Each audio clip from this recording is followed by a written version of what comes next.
Hello friends, എല്ലാവർക്കും സ്വാഗതം പുതിയ വീഡിയോയിലേക്ക്.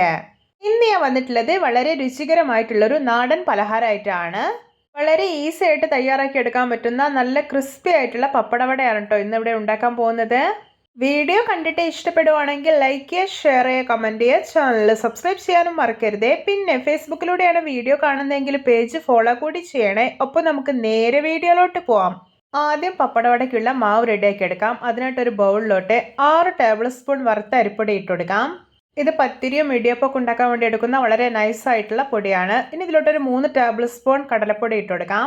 ഇനി ഇതിലോട്ട് ആവശ്യത്തിന് ഉപ്പ്, 1 ടേബിൾ സ്പൂൺ കാശ്മീരി മുളക് പൊടി, 1.5 ടീസ്പൂൺ എള്ള്, 1 ടീസ്പൂൺ ചെറിയ ജീരകം ഇതെല്ലാം ഇട്ട് കൊടുക്കാം. എന്നിട്ട് നന്നായി ഒന്ന് മിക്സാക്കി എടുക്കാം.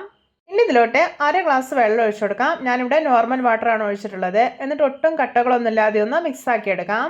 വെള്ളം ഒഴിക്കുമ്പോൾ കൂടി പോകണ്ട, ഞാനിവിടെ കറക്റ്റ് അളവാണ് പറഞ്ഞിട്ടുള്ളത്. ഈ ഒരു ബാറ്ററിന്റെ കൺസിസ്റ്റൻസി എന്ന് പറയുന്നത് കുറച്ചൊന്ന് ലൂസായിട്ടിരിക്കണം, ഓവർ തിക്കാവാൻ പാടില്ല. മാവ് ഓവർ ടൈറ്റ് ആയി കഴിഞ്ഞാൽ പിന്നെ ഇതിലേക്ക് ഇട്ടിട്ട് പപ്പടം കോട്ട് ചെയ്തെടുക്കാൻ കഴിയില്ല, ഒട്ടിപ്പോവും. അതുകൊണ്ട് പ്രത്യേകം ശ്രദ്ധിക്കണം. ഇപ്പോൾ ഇതാ മാവ് നല്ല പെർഫെക്റ്റ് ആയി തന്നെ മിക്സാക്കി എടുത്തിട്ടുണ്ട്. ഇനി ഇതൊരു 10 മിനിറ്റ് റെസ്റ്റ് ചെയ്യാൻ വേണ്ടിയിട്ടൊന്ന് മാറ്റി വയ്ക്കാം.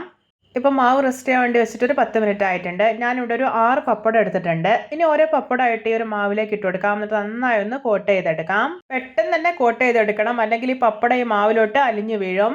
ഇപ്പൊ കണ്ട പപ്പടത്തിന്റെ എല്ലാ സൈഡിലും മാവൊക്കെ ഒന്ന് പിടിക്കും. ഇതൊന്ന് കോട്ട് ചെയ്തെടുത്തിട്ടുണ്ട്. ഇനി ഇത് നന്നായി തിളച്ചിട്ടുള്ള എണ്ണയിലോട്ട് ഇട്ട് കൊടുക്കാം. എണ്ണ നന്നായി തിളച്ചു കഴിഞ്ഞാൽ പിന്നെ ഒരു മീഡിയം ഫ്ലെയിമിൽ വെക്കണം. എന്നിട്ട് വേണം കോട്ട് ചെയ്തെടുത്തിട്ടുള്ള പപ്പടം ഇതിലോട്ട് ഇട്ട് കൊടുക്കാനായിട്ട്. ഇപ്പോൾ ഇതിൻ്റെ ഒരു സൈഡെല്ലാം ഒന്ന് മൊരിഞ്ഞു വന്നിട്ടുണ്ട്. ഇനി ഇതൊന്ന് തിരിച്ചിട്ട് കൊടുക്കാം. നമ്മുടെയൊക്കെ വീട്ടിൽ എപ്പോഴും ഉണ്ടാകുന്ന വളരെ കുറഞ്ഞ ഇൻഗ്രീഡിയൻസ് ഉപയോഗിച്ചിട്ട് വളരെ ഈസി ആയിട്ട് തയ്യാറാക്കാൻ പറ്റുന്ന നല്ലൊരു നാടൻ പലഹാരമാണിത്. എല്ലാവരും ഇതുപോലെ ഒന്ന് ഉണ്ടാക്കി നോക്കണേ. ഇപ്പോൾ കണ്ടേ ഇതിൻ്റെ 2 സൈഡ് നന്നായിട്ട് മൊരിഞ്ഞ് നല്ലൊരു ബ്രൗൺ കളറായിട്ടുണ്ട്. അപ്പോൾ ഇത് പാകമായിട്ടുണ്ട്. ഇതിന് എണ്ണയിൽ നിന്ന് കോരി മാറ്റാം. ഇതാ നമ്മുടെ രുചികരമായിട്ടുള്ള നാടൻ പപ്പടവട റെഡി. നോക്കിയേ, കാണുമ്പോൾ തന്നെ കൊതി വരുന്നില്ലേ? ഇതുപോലെ മറ്റുള്ളതെല്ലാം ഉണ്ടാക്കിയെടുക്കാം. ഒട്ടും എണ്ണയൊന്നും കുടിക്കാത്ത നല്ല ക്രിസ്പി ആയിട്ടുള്ള ഒരു പലഹാരമാണ് കേട്ടോ ഇത്. വൈകുന്നേരങ്ങളിലൊക്കെ നല്ല ചൂട് ചായക്കൊപ്പം ഇതുപോലെ ഒരു ക്രിസ്പി പപ്പടവട ഉണ്ടെങ്കിൽ അടിപൊളിയായിരിക്കും. എള്ളും ചെറിയ ജീരകവും ഒക്കെ ചേർത്തുകൊണ്ട് തന്നെ കഴിക്കാൻ ഒരു സ്പെഷ്യൽ ടേസ്റ്റ് തന്നെയാണ്. നിങ്ങളിത് കൂടുതൽ ക്വാണ്ടിറ്റിയിലൊക്കെ ഉണ്ടാക്കുന്നുണ്ടെങ്കിൽ ഇതിൻ്റെ ചൂടൊക്കെ അത്യാവശ്യം നന്നായി പോയതിനു ശേഷം ഒരു എയർ ടൈറ്റ് ആയിട്ടുള്ള കണ്ടെയ്നറിലിട്ടിട്ട് സൂക്ഷിച്ചു വയ്ക്കാവുന്നതാണ്.